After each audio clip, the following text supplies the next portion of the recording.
Bom dia, a graça e a paz do nosso Senhor Jesus Cristo. Nós estamos aqui para dar início a mais uma escola bíblica dominical. Hoje nós estaremos tratando sobre aspectos essenciais da doutrina da salvação, certo? Quem vai nos acompanhar na Bíblia é Efésios capítulo 1 e 2, certo? E nós estaremos falando sobre a doutrina da salvação. Lembrando que nós estamos nas cartas paulinas, né? A gente terminou Gálatas no domingo passado e agora a gente vai entrar em Efésios capítulo 1 e capítulo 2. Lembrando que nós estamos transmitindo tanto pelo Facebook quanto pelo Instagram, certo? E quem puder compartilhar já a live para seus amigos ou pessoas próximas a vocês, para estar nos acompanhando aí, falando um pouco mais da palavra do Senhor. Amém. Bom dia, graças e paz do Senhor a todos. Como a Alex colocou, né, na semana passada a gente encerrou as lições sobre o livro As Cartas de Paulo aos Gálatas, e hoje nós vamos iniciar aos Efésios, né? Quem tem a revista aí, os irmãos da igreja que estão acompanhando com a revista, é a lição 6, como a Alex colocou, né, vai ser baseada em Efésios 1 e 2. Então nós vamos orar, né, para iniciar mais essa escola bíblica dominical. Curvemos nossas cabeças.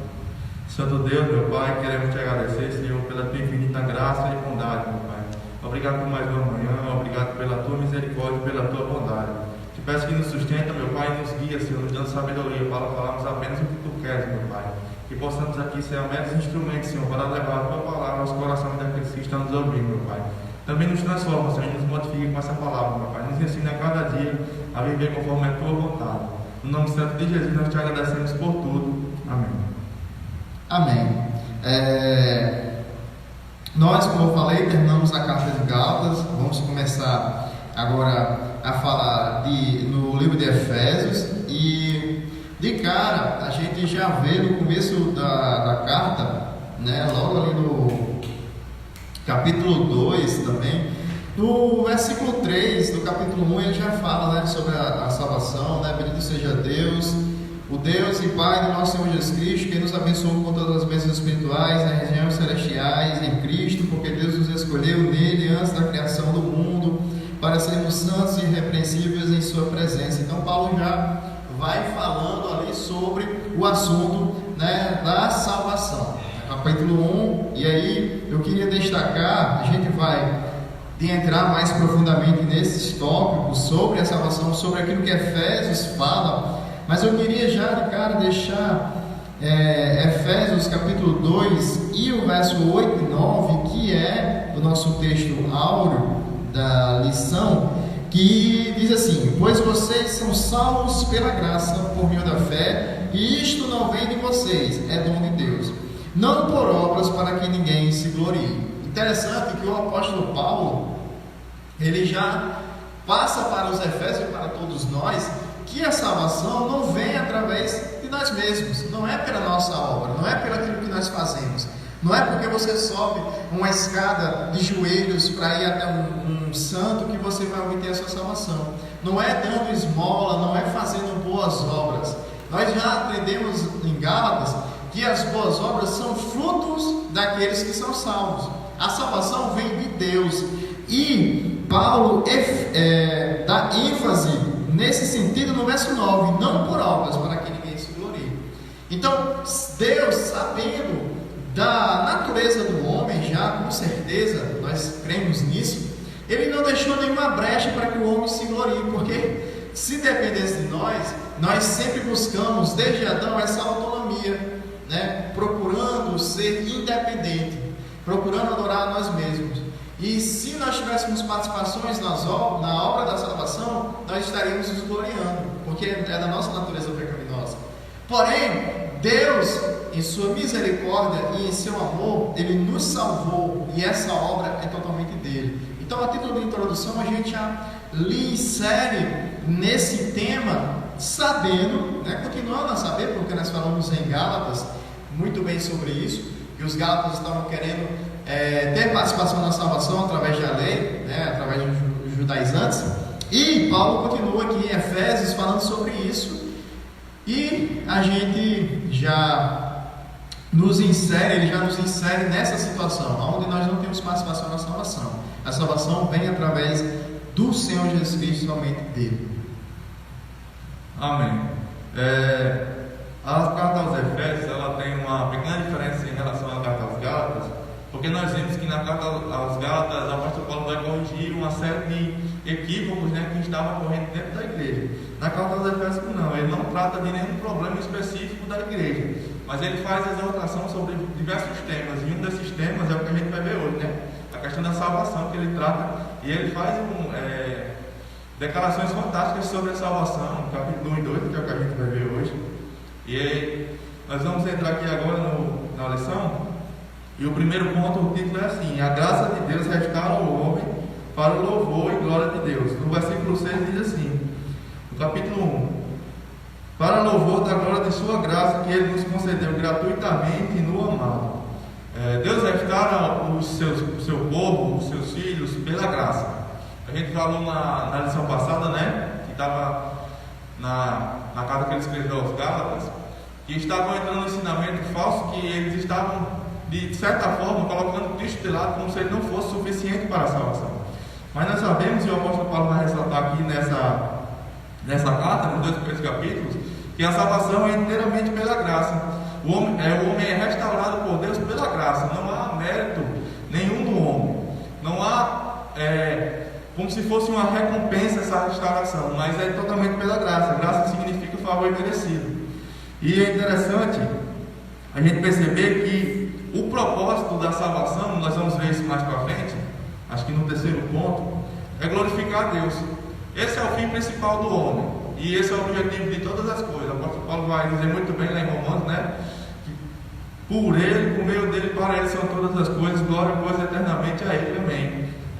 Tudo acontece para a glória de Deus. Esse é o objetivo, o fim principal do homem. Nós vemos lá no Catecismo de Westminster, né? É a primeira pergunta: qual o fim principal do homem? Glorificar a Deus.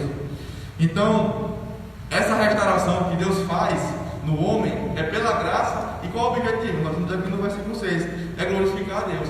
Tudo acontece para a glória de Deus. Então Deus restaura o homem para que ele possa ser glorificado. Por quê? Porque não há mérito no homem. Então, se não há mérito no homem e é totalmente pela graça, Deus é que é glorificado na salvação do homem. Porque os méritos são de Cristo. Quando Cristo foi enviado, nós vamos adentrar também nisto, e quando ele morre ali na cruz, os méritos que ele teve aqui na vida, ele teve uma vida perfeita.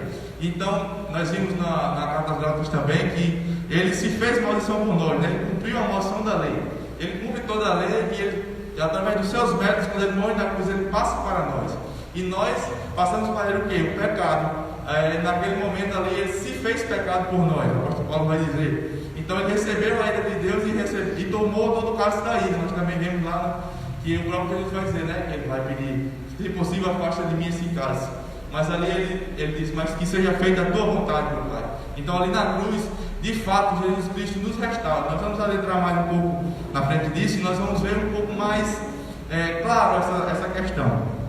Então, esse primeiro ponto que nós vemos é isso: Deus restaura o ser humano sem mérito algum nele. E para quê? Para que ele seja glorificado na salvação. O objetivo principal de todas as coisas é glorificar a Deus. Então, o objetivo principal da salvação, Jesus Cristo morreu para glorificar a Deus. Amém. Muito bem explanado por Rodrigo, no primeiro tópico. No segundo tópico, a gente vê o autor tratando do tema da seguinte forma: a graça de Deus restaura o homem, vivificando em Cristo Jesus. Efésios capítulo 2, verso 1 diz assim: ele vos deu a vida, estando vós mortos nas vossas transgressões e pecados, nos quais costumavam viver quando seguiam o presente ordem deste mundo, né? O verso 2 falando: e o príncipe do poder do ar, o espírito que agora está atuando nos que vivem na desobediência. Verso 3: anteriormente todos nós vivíamos entre eles, satisfazendo as vontades da nossa carne, seguindo os desejos do pensamento. Como os outros, éramos por natureza merecedores da ira. O livro de Efésios, ele é a Bíblia toda, né? Vamos colocar assim. Mas Efésios é um livro que bate naquelas pessoas, né, no ego daquelas pessoas que acham que tem alguma participação na salvação. Nós vemos que o apóstolo Paulo, ele se inclui nessas pessoas. Veja, anteriormente todos nós, mesmo Paulo sendo um judeu, sendo toda aquela qualificação que ele colocou, ele mesmo se enquadra, porque todos pecados e todos estão destituídos da glória de Deus, merecem a ira de Deus. Por quê? Porque estavam anteriormente no mundo. São palavras sérias que mostram a situação tenebrosa na qual se encontra o homem que não tem a Deus. Ele está falando aqui tanto para as pessoas que estão na igreja, nós, que antes estávamos na condição daqueles que hoje estão debaixo da ira de Deus. Aqueles que não têm a Deus estão debaixo da ira de Deus. Não existe a dicotomia entre Satanás e Deus brigando por almas. Não existe isso. Isso é fábula, isso é história de carochinha. Deus está no controle de tudo. Satanás ele está na corrente de Deus. Deus é que controla. Não existe essa briga por almas. Então, aqueles que não estão em Deus estão debaixo da ira de Deus. É algo que Efésios está falando aqui. E ele continua, satisfazendo as vontades da nossa carne. Todos nós vivíamos dessa maneira. Estávamos mortos, e dessa maneira nós estávamos mortos. Vivendo essa idolatria de nós mesmos, buscando as nossas vontades, nós estávamos mortos para a vida que é Deus. Colossenses vai falar sobre isso, capítulo 3. A vida do crente está em Deus, e aquele que não está em Deus, ele está morto. Situação verdadeira que estão daqueles que estão fora de Cristo. A pessoa que está nos ouvindo, que não aceitou a Jesus Cristo ainda, é tempo de você viver com Ele. É tempo de você viver com Ele, porque aqueles que não vivem com Deus, eles estão debaixo da ira de Deus. Isso é simples de se entender, não de se aceitar, porque o ego do homem, ele inflama demais. Nós estávamos mortos, a consequência do pecado é a morte física e espiritual, sendo a última eterna. Porém, Deus proveu o Cordeiro para ser sacrificado e nos dá a vida, e essa é eterna.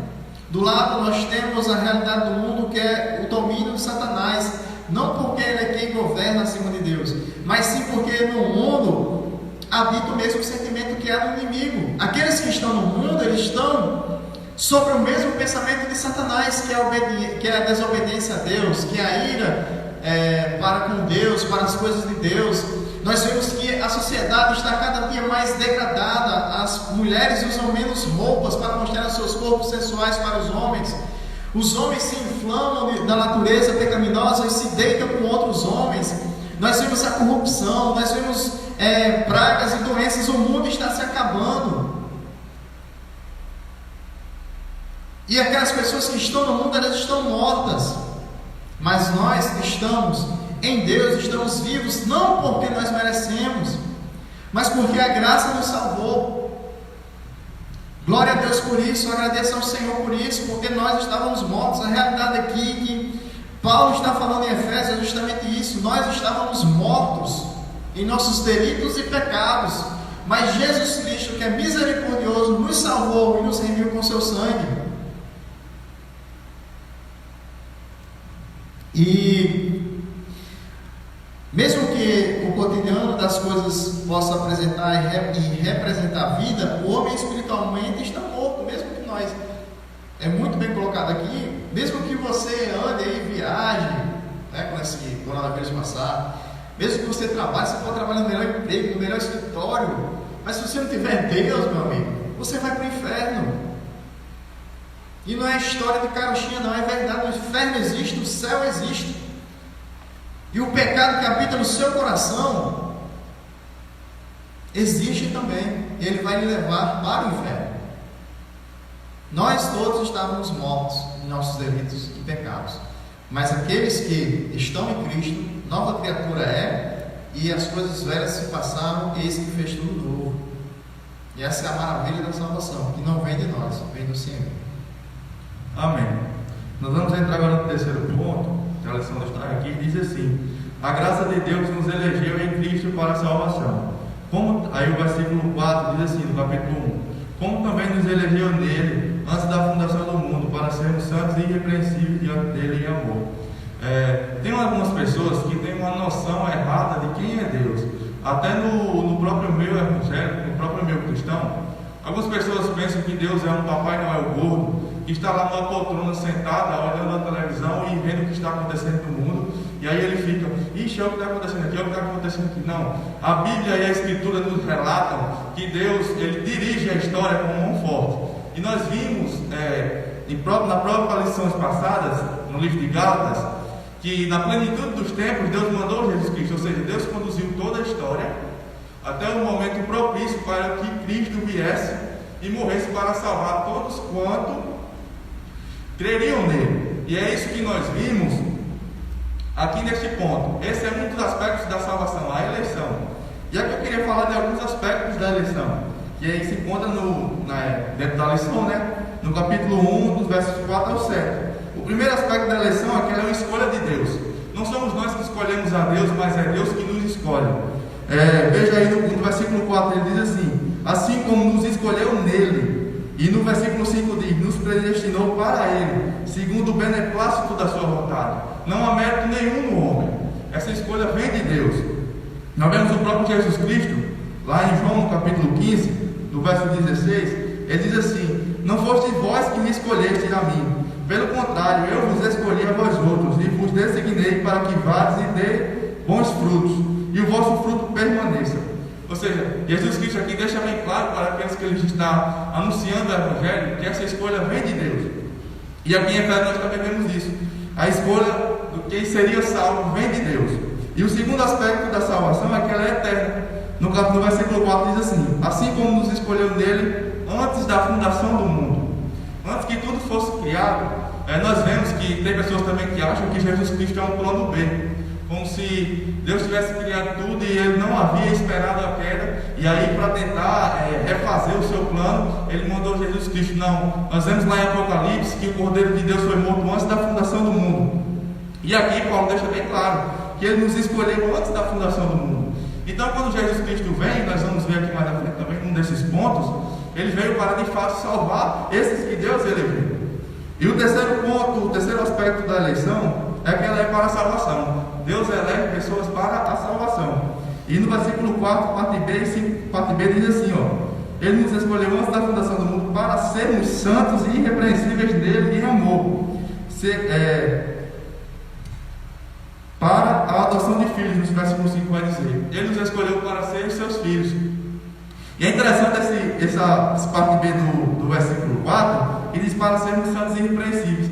Tem pessoas que vivem aí a mercê dos seus desejos, fazem o que querem, o que dão na telha, e dizem: não, eu já aceitei Jesus, eu sou salvo. Mas a Bíblia aqui diz que os eleitos de Deus, ele elegeu para ser santos e irrepreensíveis. Se você não vive uma vida de santidade, se você não busca viver conforme Deus orienta na sua palavra, você não é filho de Deus, você não é crente, você não creu verdadeiramente em Jesus Cristo. Porque quem é salvo por meio de Jesus Cristo vai ser santo, vai ser irrepreensível, vai buscar viver uma vida de santidade. O quarto ponto da eleição é que ela é por meio de Jesus Cristo. Olha aí no versículo 5, ele diz assim: nos predestinou para a adoção de filhos por meio de Jesus Cristo. Nós vemos que lá em João, no capítulo 1, todas as coisas foram feitas por intermédio de Jesus Cristo. Então quando Deus manda Jesus Cristo, é para de fato morrer na cruz para salvar os seus filhos. Não poderia ser feito de outra forma. Por quê? Não poderia ser colocado ali na cruz um homem natural, porque um homem natural ele é pecador. Ele não teria como pagar essa dívida, ele não teria como ter essa vida perfeita e viver e morrer por nós e ser um sacrifício aceitável a Deus. Mas quando Jesus Cristo, o justo, aquele que guardou toda a lei, aquele que não pecou, nós temos claramente a Escritura diz isso, ele foi perfeito como homem, e ali ele morre. Então a justiça de Jesus Cristo recai sobre nós. Então a eleição só poderia ser alcançada por meio de Jesus Cristo. Por meio dele acontecem todas as coisas, e a salvação é uma delas. E outro aspecto da salvação é que o fim dela é a glória de Deus, para mostrar a grandeza da sua graça. Nós já falamos sobre isso, né? No primeiro ponto eu falei, mas no versículo 6 eu queria ler de novo. Para louvor da glória da sua graça, que Ele nos concedeu gratuitamente no amado. É de graça, é favor imerecido. E tudo isso é para glorificar a Deus. A salvação é um meio de nós glorificarmos a Deus, porque nós olhamos para Deus dizendo: eu não mereço, eu reconheço que sou pecador, eu sou falho, eu não mereço o amor de Deus. Tudo que eu mereço de Deus é a ira dele, é isso que nós merecemos de Deus. Mas pela graça Ele nos amou. Veja o tamanho desse amor. Nós não merecemos, mas Ele nos ama, é um amor incondicional. Então, o outro aspecto da salvação é esse, que é por graça e para a glória de Deus. Esse é o objetivo principal de todas as coisas. E a morte de Jesus Cristo, né? John Owen diz que a morte de Jesus Cristo, o fim principal dela é a glória de Deus, e o objetivo secundário dela é a salvação da igreja de Cristo. Então, o sexto ponto, o sexto aspecto da eleição é que não há possibilidade alguma dela falhar. Veja aí no versículo 7: no qual temos a redenção pelo seu sangue e remissão dos pecados, segundo a riqueza da sua graça. Notem vocês que o apóstolo Paulo não diz que nós teremos ou que nós podemos ter a redenção. Ele afirma categoricamente que nós temos a redenção. E redenção significa uma pessoa, libertar uma pessoa do cativeiro através do pagamento de uma dívida. Ou seja, quando Jesus Cristo morre ali, o apóstolo Paulo está dizendo aqui, temos a redenção a partir dele. Ele pagou a nossa dívida e ele nos tirou do cativeiro da morte eterna, da condenação. E aí, como não tem como desligar a eleição de Jesus Cristo, que nós vemos aqui, que é por meio de Jesus Cristo, é interessante a gente pensar que quando Jesus Cristo ali na cruz, ele está prestes a morrer, ele, na Bíblia que nós temos, né, na tradução que nós temos, ele olha e diz: está consumado. E no grego essa palavra é uma só, é tetelestai. E o que essa palavra significa? No grego essa palavra tem 3 significados. O primeiro era quando o pai mandava o filho fazer alguma coisa, ele dava uma missão ao filho, por exemplo, para comprar ali um leite, para fazer uma coisa. Quando o filho cumpria essa missão, ele chegava ao seu pai e dizia: tetelestai, eu cumpri o que o Senhor tinha dito. A segunda significado era quando você tinha uma dívida no banco e você parcelava essa dívida. Ok, você ia pagando. Quando você terminava de pagar essa dívida, você recebia um carimbo com a palavra tetelestai, ou seja, está pago, a dívida foi paga. E a terceira significado dessa palavra era quando você comprava uma casa, mas você também estava pagando. Só que quando você terminava de pagar, você recebe a posse dessa casa. Então, quando você recebia a escritura dessa casa, vinha com o carimbo tetelestai, ou seja, você tomou posse daquele imóvel que você estava pagando. Então Jesus Cristo na cruz do Calvário, ele cumpriu a missão que o Pai dele mandou, que foi morrer por aqueles que iriam crer nele. Segundo, ele pagou a nossa dívida, ou seja, o justo morreu pelos injustos, e pela graça nós somos salvos. E terceiro, ele tomou posse da sua igreja, de forma que ele não pode perder a sua igreja. Jesus Cristo na cruz do Calvário, ele de fato salvou todos aqueles que iriam crer nele. Então, esses são os aspectos da eleição que nós temos aqui. É uma escolha de Deus, é eterna, é para a salvação, é por meio de Cristo. O fim dela é glorificar a Deus e não há possibilidade dela falhar. Então, se a gente for olhar para isso, nós devemos nos alegrar, deve haver uma alegria em nosso coração. Por quê? É uma obra perfeita. Deus fez a obra perfeita por nós.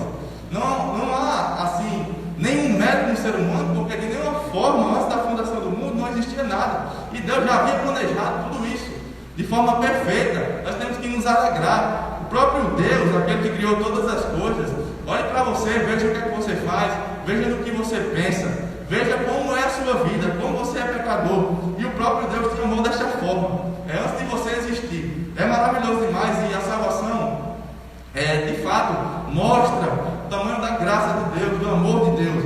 E aí ele recebe toda a glória, porque toda a honra e toda a glória é para ele. Ele morreu na cruz do Calvário de Jesus Cristo para nos salvar de fato. E ele salvou a sua igreja, e ele nos comprou com seu sangue. Ele disse lá: Pai, eu cumpri a missão, Pai, eu paguei a dívida deles, e eu tomei posse da igreja que tu me deste.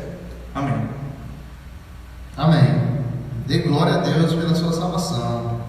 Porque Deus enviou o seu Filho amado para morrer por nós na cruz.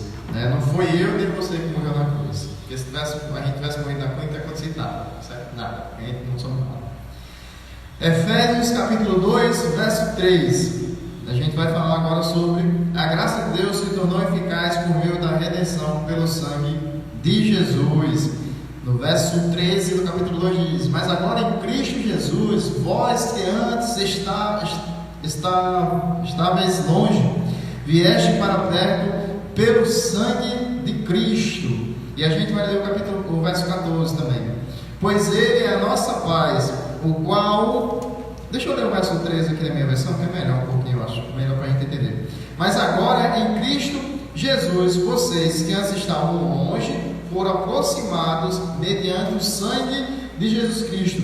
Verso 14: pois Ele é a nossa paz, o qual de ambos fez um e destruiu a barreira, o muro da inimizade, anulando em seu corpo a lei dos mandamentos expressados em ordenanças. O objetivo dele era criar em si mesmo, dos dois, um novo homem, fazendo a paz. Então, meus irmãos, quem nos comprou foi o sangue de Jesus Cristo derramado na cruz do Calvário. Era necessário pagar essa dívida a qual Rodrigo falou. E essa dívida é com o Deus Santo, o Deus Todo-Poderoso, o Deus que criou os céus e a terra. Eu costumo falando sobre esse assunto, que é uma dívida cósmica, é algo que nós não podemos nem imaginar, porque o homem transgrediu uma lei direta de Deus. Deus estava com Adão, com o homem, o primeiro homem, e ele deu uma só ordenância, que não era para comer do fruto. Adão desobedece isso, é imputado nele o pecado da morte, imputado o pecado, colocado nele. Ele pecou, ele transgrediu a lei do Senhor, e ali foi expulso, e nós fomos expulsos com ele, porque nós herdamos o pecado. Então todos estavam condenados, todos estavam afastados de Deus. Existia o véu, aquele véu simbolizava que o homem estava afastado de Deus. Mas quando Jesus Cristo morre, derrama o seu sangue, paga a dívida, esse véu é rasgado, e nós temos acesso novamente a Deus. Que obra maravilhosa! Em situação distante, aqui o autor falando, afastado de Deus, o homem vivia na escravatura do pecado. Éramos escravos do pecado. Nós não tínhamos liberdade. O homem que está, entenda, o homem que está fora de Deus, ele não tem liberdade. O pensamento dele é pecar, porque ele herdou a natureza do homem, herdou a natureza de Adão. Então ele está afastado de Deus, e cada dia mais ele se afasta de Deus. É necessário que a graça do Senhor, que o Espírito Santo, que é livre, nos liberte da escravatura do pecado. E assim, com o véu rasgado, nós temos acesso a Deus, e tudo isso foi pelo sangue do nosso Senhor Jesus Cristo.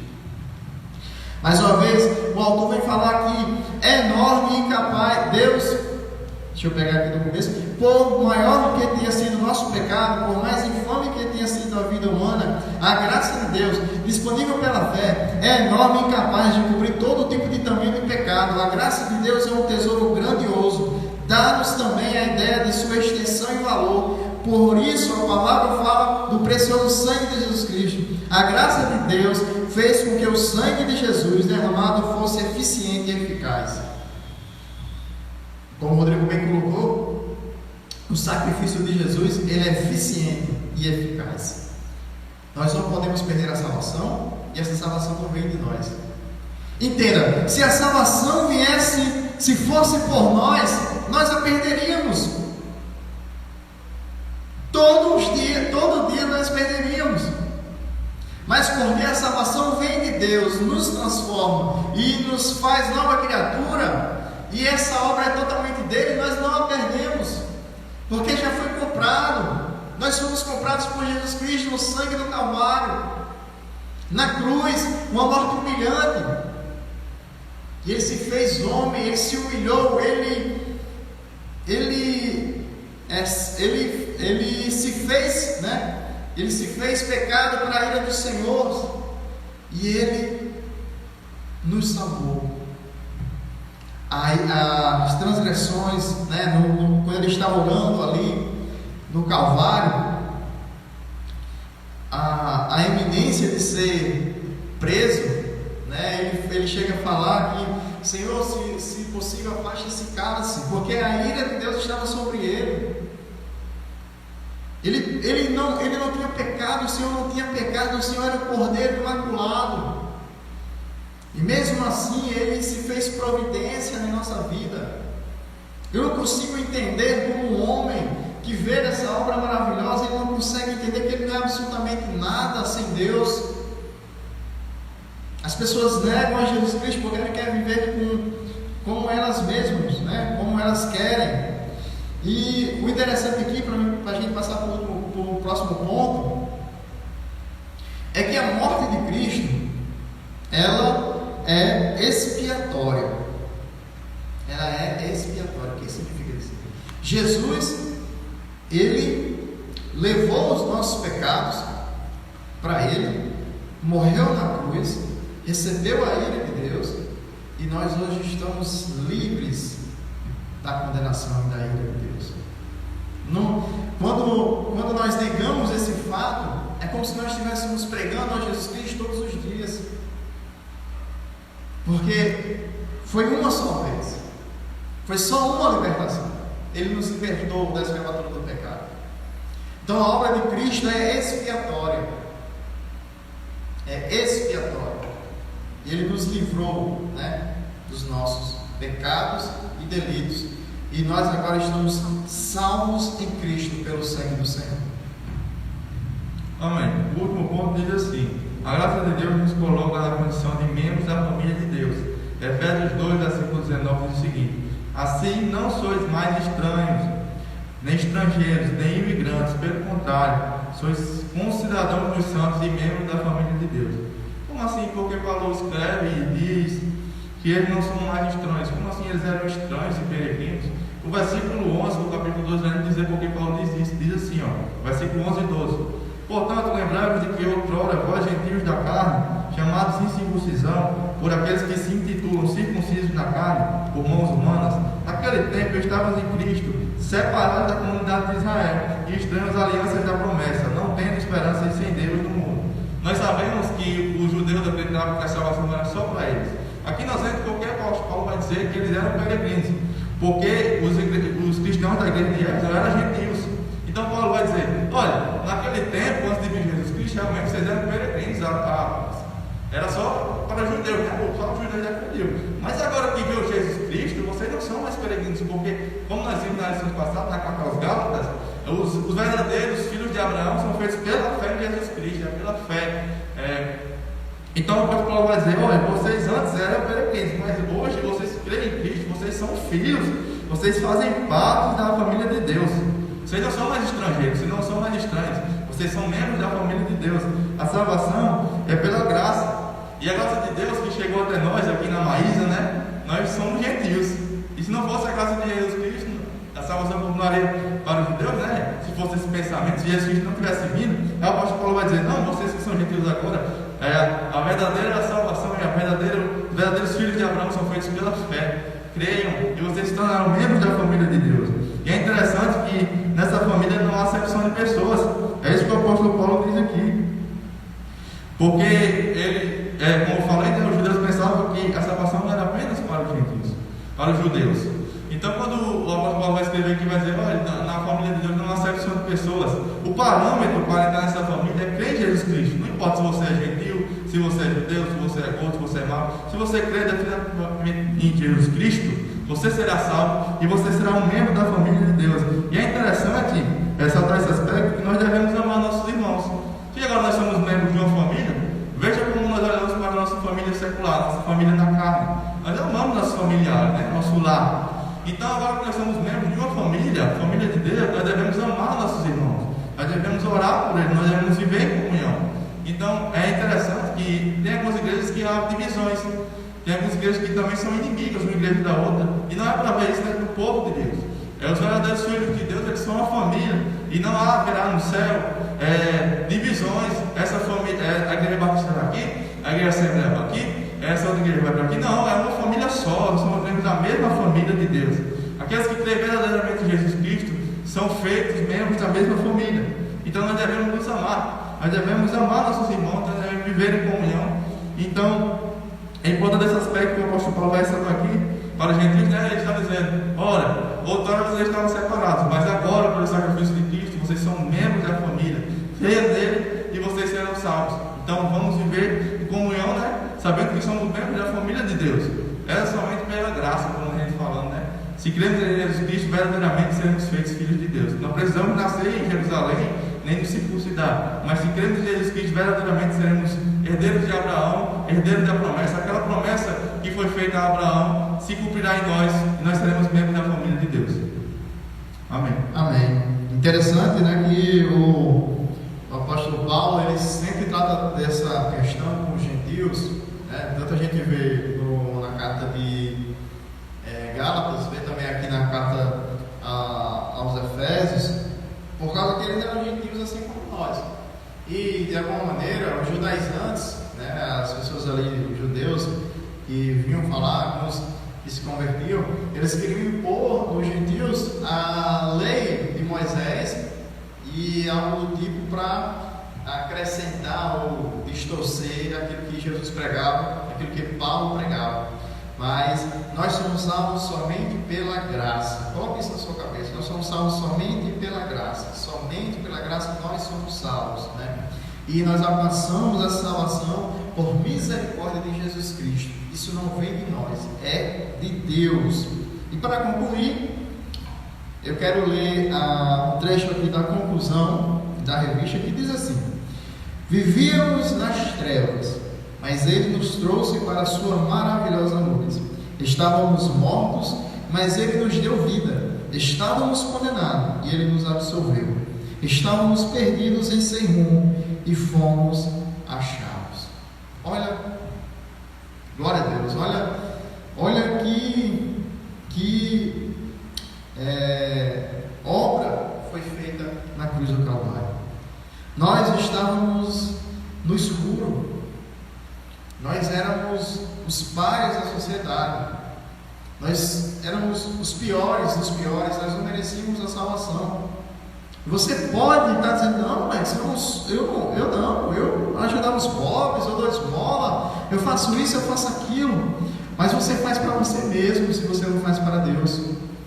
Se você não tem Deus no seu coração, no fundo você faz isso para você mesmo, para satisfazer alguma necessidade do seu próprio ego, para fazer para suprir alguma coisa que você acha que está devendo. Veja que tudo leva para o seu eu se você não está em Deus, porque o nosso pecado nos faz agir assim, está afastado do Senhor. Mas Jesus Cristo nos salvou das trevas, e hoje nós podemos dizer que nós viveremos no céu, porque o Senhor nos libertou. Não foi nós, não foi através das nossas obras, foi somente o sangue de Jesus Cristo. E eu aconselho a vocês a lerem Mateus, Marcos, Lucas e João. Esses 4 evangelhos falam sobre a caminhada de Jesus Cristo.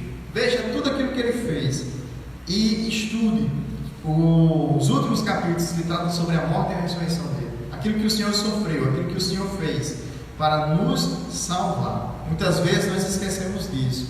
Muitas vezes nós queremos passar por isso ou achamos isso irrelevante. Mas Deus, a obra, a Bíblia, tudo, ela vai para glorificar a Jesus Cristo. Jesus, ele veio para glorificar o Pai. Para finalizar, Jonathan Edwards, ele fala que o fim para o qual Deus criou o mundo é para a glória dele. Ele fez tudo para a glória dele. Ele fez tudo para a glória dele. Então a nossa salvação é para a glória dele. Somente ele deve ser glorificado. Somente ele. Que ele cresça e eu diminua. Teve alguma pergunta? Nós agradecemos desde já, vamos estar orando para encerrar. Nós agradecemos a sua participação. Nós agradecemos vocês que estão conosco. O próximo domingo vai ter, se Deus quiser. Continue orando, continue buscando para que nós saímos dessa situação. E vamos orar, agradecendo a Deus e pedindo a sua misericórdia para conosco. Senhor Deus, maravilhoso Pai, muito obrigado, Senhor, por esse momento que nós estamos aqui estudando e tendo mais conhecimento da Tua Palavra. Muito obrigado, Senhor, pela Tua misericórdia, pela Tua salvação na cruz do Calvário, Senhor. Pois o Senhor nos libertou das trevas, o Senhor nos libertou do mundo, o Senhor nos libertou do pecado, e hoje nós somos livres para correr em Sua direção, Senhor Deus, para viver aquilo que o Senhor quer para conosco, Senhor. O Senhor nos salvou, o Senhor nos libertou, o Senhor nos agraciou com a Tua graça, mesmo nós não merecendo, Pai, mesmo nós não sermos absolutamente nada, o Senhor nos salvou. Muito obrigado. Continue a nos abençoar, Senhor, e que o Senhor possa, ó Pai, estar entrando com providência, Senhor, quanto antes, para que nós estamos, ó Pai, na Assembleia dos Salvos, ó Pai, na Assembleia dos Santos, ó Pai, para glorificar o Senhor em comunhão, para Te louvar, para orar junto, para caminhar junto. Que o Senhor nos liberte, Senhor, meu Deus, dessa pandemia, ó Pai, o quanto antes. Faça a Sua vontade, Senhor, meu Deus, mas que o Senhor entre com a Tua providência. Esse é o nosso desejo, ó Pai. Nós desejamos, ó Pai, que cada dia mais o Senhor aumenta, ó Pai, o anseio e a sede por Ti, Senhor. Nos liberta, ó Pai, cada dia mais, ó Pai, do nosso eu. Que o Senhor cresça, e que nós diminuímos, ó Pai, que não resta nada, somente do Espírito Santo no nosso coração. Muito obrigado por tudo, em nome de Jesus. Amém.